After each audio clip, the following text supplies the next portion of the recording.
பொன்னமட்டி 39 ward நகராட்சியை சேர்ந்தது. தண்ணி வசதியே இல்லை இந்த ஊருக்கு.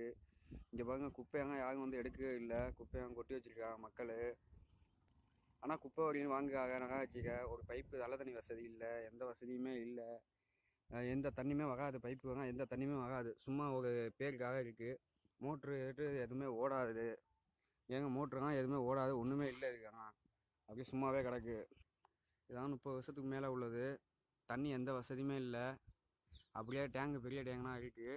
ஆனால் திருப்பைப்பு இந்த ஊருக்கு எந்த வசதியுமே இல்லை. ஆனால் விவசாய மக்கள் எல்லாமே வாழ்ந்துக்கிட்டு இருக்காங்க அந்த ஊருக்கு.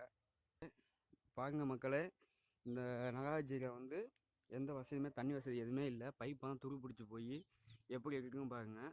தண்ணி வசதியே வந்து 30-40 வருஷமாக அந்த ஊருக்கு இல்லை சுத்தமாக. பாருங்கள், கீழே எதுவுமே இல்லை, எல்லாம் அடிச்சு போயிருக்கு. தண்ணி வசதி வந்து எங்கள் ஊருக்கு தண்ணி வரி போக, ஆனால் தண்ணி வரி தண்ணியே இல்லை. அதெல்லாம் காசு கொடுத்து வாங்கி குடிக்கிறோம், 10 ரூபா குடம்.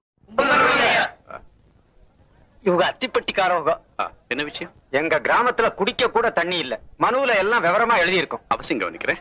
பிஏ சார், இதை கொஞ்சம் சீக்கிரம் கவனிங்க. சார், கரெக்ட் சார், இதை கொஞ்சம் கவனிங்க. ஆர்டிஓ, இதை கொஞ்சம் கவனிங்க. தாசில்தார், இதை கொஞ்சம் கவனிங்க. டப்பா